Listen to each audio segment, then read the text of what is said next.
নমস্কার বন্ধুরা, Bengal weather care চ্যানেলে আপনাদের সকলকে জানাই স্বাগতম। তো বন্ধুরা, এই মুহূর্তে কিন্তু পশ্চিমবঙ্গের ক্ষেত্রে ভয়ানক ভারী বৃষ্টিপাতের আশঙ্কা রয়েছে, যেখানে পশ্চিমবঙ্গের একাধিক জেলার ক্ষেত্রে ভারী থেকে অতি ভারী বৃষ্টিপাতেরও সম্ভাবনা রয়েছে, যেটা আমরা এই মুহূর্তে সরাসরি লাইভ আপডেটের মাধ্যমে দেখতে চলেছি যে কোন কোন জেলার ক্ষেত্রে এবং কবে, কোন দিনকে, কোন সময়ে বৃষ্টিপাত আসার সম্ভাবনা রয়েছে। এবং বৃষ্টিপাত আসার আগে একটা কিন্তু বেশ ভালোই হাড় কাঁপানো শীতের আমেজও পড়তে চলেছে। তবে তার আগে আবারও কিন্তু গরমের একটা অনুভূতি, যেটা কিন্তু কাল বাদে পরশু অর্থাৎ বৃহস্পতিবার দিনকে পড়তে চলেছে। তো টোটাল অল ইন অল পরিস্থিতি কোন দিকে যেতে পারে, কোন দিনকে কীরকম টাইপের পরিস্থিতি থাকতে পারে, তাই নিয়ে কিন্তু আমরা হুবহু লেটেস্ট আপডেট দিয়ে দেবো। তো অবশ্যই গোটা ভিডিওটা আপনি শুরু থেকে শেষ পর্যন্ত একবারও স্কিপ না করে দেখতে থাকবেন। এবং এখনও পর্যন্ত যদি আপনি চ্যানেলটিকে সাবস্ক্রাইব না করে রাখেন, তাহলে অবশ্যই সাবস্ক্রাইব করার সাথে সাথে অল নোটিফিকেশানটি অন করে রাখবেন এবং কমেন্ট বক্সে আপনি আপনার জেলার নামটা অবশ্যই লিখে জানিয়ে দেবেন। তো বর্তমানে আমরা ঠিক কারেন্ট সিচুয়েশনে রয়েছে এবং এখান থেকে আমরা এই মুহূর্তে কিন্তু বজ্রবিদ্যুৎ সহ বৃষ্টিপাতের মোড থেকে ধীরে ধীরে ট্র্যাকটাকে একটু ফাস্ট ফরওয়ার্ড করে দেবো এবং আপনারা দেখবেন যে পরিস্থিতি কী রকম হচ্ছে, কোন কোন এলাকার ক্ষেত্রে বৃষ্টিপাত দেখা যাচ্ছে এবং কবে থেকে বৃষ্টিপাতটা শুরু হবে, কোন জায়গা থেকে বৃষ্টিপাতটা আসবে, সেটা কিন্তু আমি আপনাদেরকে এই মুহূর্তে দেখাতে চলেছি। তো আপাততভাবে যদি আমরা শনিবার 13 তারিখের পর রবিবার দিনকে পর্যন্ত চলে আসি, তো তাহলে কিন্তু দেখতে পাবেন যে রবিবার দিন পর্যন্ত কোথাও কোনো রকম বৃষ্টিপাতের সম্ভাবনা নেই। আপাততভাবে এই যে সপ্তাহটা রয়েছে, এই সপ্তাহে কিন্তু বন্ধুরা কোথাও কোনো রকম বৃষ্টিপাতের সম্ভাবনা নেই। না পশ্চিমবঙ্গের ক্ষেত্রে বৃষ্টিপাতের সম্ভাবনা রয়েছে, না বাংলাদেশের ক্ষেত্রে বৃষ্টিপাতের সম্ভাবনা রয়েছে, কোথাও কিন্তু বৃষ্টিপাতের সম্ভাবনা নেই। এবং এখান থেকে আমরা ধীরে ধীরে এবারে ট্র্যাকটাকে চালিয়ে দিচ্ছি এবং চলে আসলাম সোমবার 15 তারিখ নাগাদও কিন্তু আপনারা দেখতে পাচ্ছেন যে একটুকু বৃষ্টিপাত নেই, কোথাও বৃষ্টিপাতের কিন্তু অনুমানও আমরা এই মুহূর্তে দেখতে পাচ্ছি না। এবং তারপরে আমরা চলে আসলাম মঙ্গলবার 16 তারিখ নাগাদ। তো মঙ্গলবার 16 তারিখ নাগাদও কিন্তু আপনারা বৃষ্টিপাত দেখতে পাচ্ছেন না। তারপর আমরা চলে আসলাম বুধবার নাগাদ। দেখুন বন্ধুরা, বুধবার নাগাদে যেই আসলাম, তখন কিন্তু আপনারা একটা জিনিস একটু একটু করে বুঝতে পারছেন যে এই জায়গাটার ক্ষেত্রে একখানা কিন্তু ঘূর্ণাবর্তের মতন পরিস্থিতি তৈরি হতে আরম্ভ করে দিয়েছে। এখানটায় কিন্তু একখানা ঘূর্ণাবর্তের মতন পরিস্থিতি তৈরি হয়ে যাচ্ছে এবং এই ঘূর্ণাবর্ত থেকেই এবারে কিন্তু বজ্রবিদ্যুৎ সহ বৃষ্টিপাতের সম্ভাবনা থাকবে। এবং এখান থেকে যদি আমরা এই মুহূর্তে যখন ট্র্যাকটাকে যদি চালিয়ে দিই, তো যেটা আপনারা দেখতে পাচ্ছেন এই মুহূর্তে যে বজ্রবিদ্যুৎ সহ বৃষ্টিপাতের সম্ভাবনা কিন্তু ধীরে ধীরে তৈরি হয়ে যাচ্ছে এবং বাংলার আশেপাশের যে সমস্ত রাজ্যগুলো রয়েছে, এখানটায় ঝাড়খণ্ডের রাঁচির আশেপাশের দিকে অম্বিকাপুর রয়েছে, মিদনগর রয়েছে, তো এখান থেকে কিন্তু বজ্রবিদ্যুৎ সহ ব্যাপক আকারে ভারী বৃষ্টিপাত বুধবার 17 তারিখের পর থেকে ধীরে ধীরে দিয়ে আসছে। আপনারা দেখতে পাচ্ছেন বৃহস্পতিবার মাঝরাতে বেলার দিকে তুমুল ভারী বৃষ্টিপাতের সম্ভাবনা তৈরি হয়ে গেল, যেটা আপনারা দেখতে পাচ্ছেন যে এখানটা কিন্তু বলরামপুর রয়েছে, পুরুলিয়া রয়েছে, হুড়া রয়েছে, রঘুনাথপুর, আসানসোল, চিত্তরঞ্জন, এছাড়াও দুর্গাপুর রয়েছে, বোলপুর, ঘোষকারা, সিউড়ি, এই যে এলাকাগুলো রয়েছে এখানটা কিন্তু বেশ ভালো বৃষ্টিপাতের সম্ভাবনা রয়েছে। চন্দননগর, চাকদা, এছাড়া কিন্তু বন্ধুরা কৃষ্ণনগর রয়েছে, কাটোয়া, বেলদা, বহরমপুর, আজিমগঞ্জ, এই সমস্ত এলাকাগুলোর ক্ষেত্রে বেশ ভালো কিন্তু হালকা থেকে মাঝারি বৃষ্টিপাতের সম্ভাবনা রয়েছে। এবং এখান থেকে আমরা এই মুহূর্তে ট্র্যাকটাকে চালিয়ে দেবো, দেখার চেষ্টা করবো যে কোথায় ভারী বৃষ্টিপাতের আশঙ্কা রয়েছে। দেখুন ট্র্যাকটাই কিন্তু আমরা চালিয়ে দিয়েছি এবং চলে আসলাম কটার সময়, আমরা সকাল 9টার সময় চলে আসলাম এবং সকালবেলা 9টার সময় আপনারা দেখতে পাচ্ছেন যে তুমুল ভারী বৃষ্টিপাতের আশঙ্কা তৈরি হয়ে গিয়েছে, যেখানটা কোতুলপুরের ক্ষেত্রে মারাত্মক ভারী বৃষ্টিপাত, আরামবাগের ক্ষেত্রেও 14 মিলিমিটারের কাছাকাছি ভারী বৃষ্টিপাত, চন্দ্রকোনার ক্ষেত্রে 16 মিলিমিটার বৃষ্টিপাত এবং এখানটায় ক্ষেত্রে মোটামুটি কিন্তু খানাকুল, ঘাটাল, এই এলাকাগুলোর ক্ষেত্রে প্রায় 19 মিলিমিটারের কাছাকাছি ভারী বৃষ্টিপাতের সম্ভাবনা রয়েছে। এবং এটা কিন্তু বেশ কয়েক মাস পরে এবার এরকম টাইপের ভারী বৃষ্টিপাতের সম্ভাবনা তৈরি হবে, যেখানে কলকাতাবাসীরাও কিন্তু নিস্তার পাবে না। কলকাতার ক্ষেত্রে এছাড়াও কিন্তু খড়দা, চন্দননগর, পান্ডুয়া, চাকদা, কৃষ্ণনগর, কাটোয়া, বেলডাঙ্গা, বহরমপুর, এই সমস্ত এলাকাগুলোর ক্ষেত্রে কিন্তু বনগাঁর দিকেও বেশ ভালো ভারী বৃষ্টিপাতের সম্ভাবনা রয়েছে। কচ্ছিতপুরের ক্ষেত্রেও, বাংলাদেশের ক্ষেত্রে মেহেরপুর, ডামোহদা, এছাড়াও কিন্তু মাগুরার আশেপাশের দিকে এলাকাগুলোর ক্ষেত্রে 20 মিলিমিটারের কাছাকাছি ভারী থেকে অতি ভারী বৃষ্টিপাতেরও কিন্তু সম্ভাবনা রয়েছে। তো অল ইন অল আপনারা যেটা দেখতে পাচ্ছেন যে পূর্ব মেদিনীপুরের দীঘা, মন্দারমণি, কন্টাই, হলদিয়া এবং সুন্দরবন লাগোয়া এলাকাগুলো ছাড়া পুরুলিয়া, বাঁকুড়া, বর্ধমান, নদিয়া, মুর্শিদাবাদ, কলকাতা, দক্ষিণ 24 পরগনা, উত্তর 24 পরগনা, এছাড়া কিন্তু বন্ধুরা এখানে কিন্তু বন্ধুরা হাওড়া, হুগলির এলাকাগুলোর ক্ষেত্রেও ব্যাপক আকারে ভারী বৃষ্টিপাতের সম্ভাবনা রয়েছে।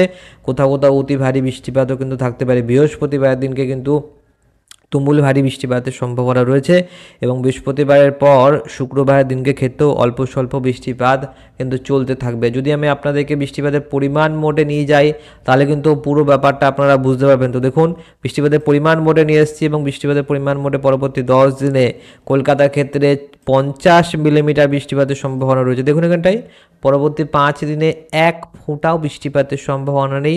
তারপরে 5টা দিনে 50 মিলিমিটার বৃষ্টিপাত, তার মানে 2 দিনে 50 মিলিমিটার বৃষ্টিপাতের সম্ভাবনা রয়েছে।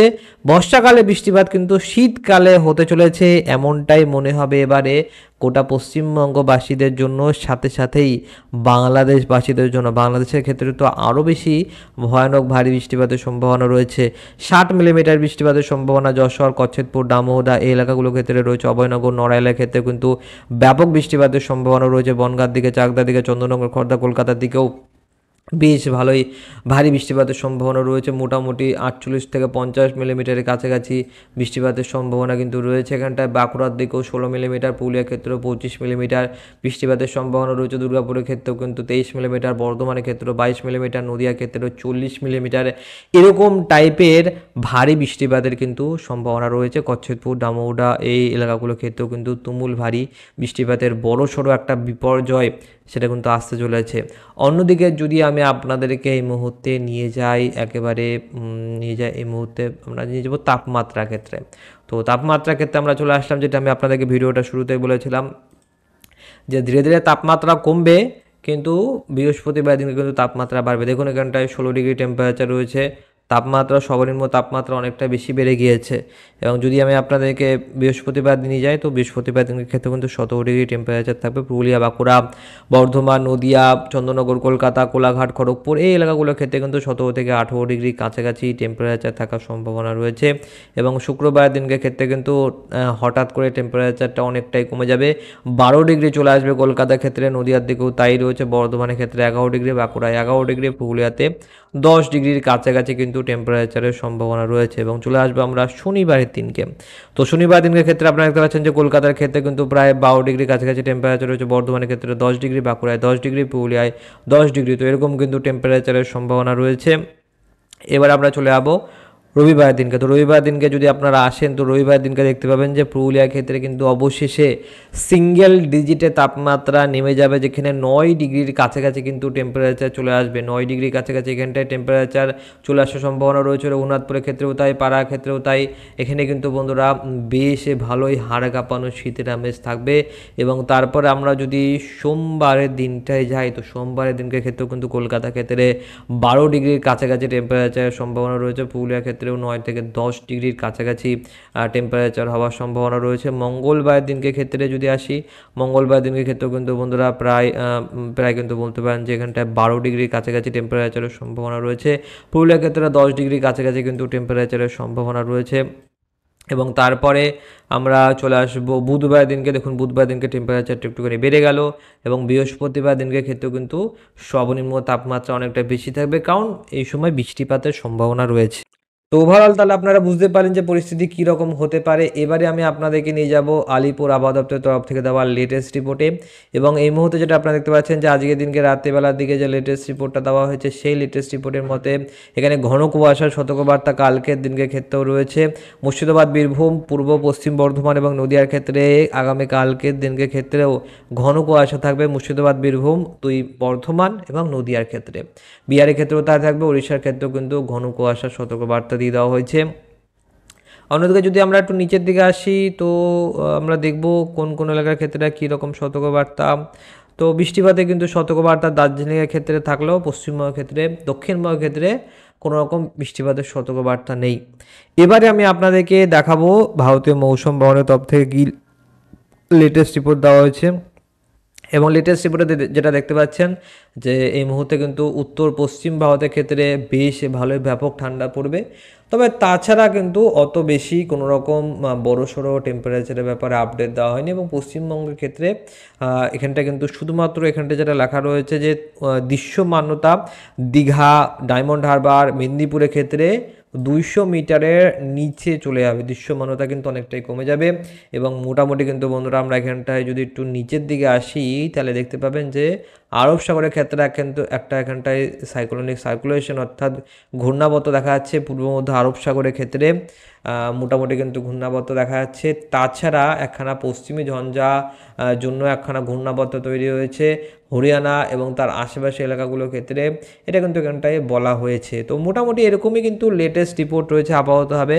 সম্পূর্ণ গোটা বিষয়টা জানিয়ে দিয়েছি যে কোন দিনকে কীরকম টাইপের টেম্পারেচার থাকবে, কবে সবথেকে কম তাপমাত্রা থাকবে, কবে সবথেকে বেশি তাপমাত্রা থাকবে। তো আপনার যদি ভিডিওটা ভালো লেগে থাকে ভিডিওটাকে অবশ্যই একটা লাইক করে দেবেন। আপনাকে অসংখ্য অসংখ্য ধন্যবাদ এই ভিডিওটা শুরু থেকে শেষ পর্যন্ত দেখার জন্য।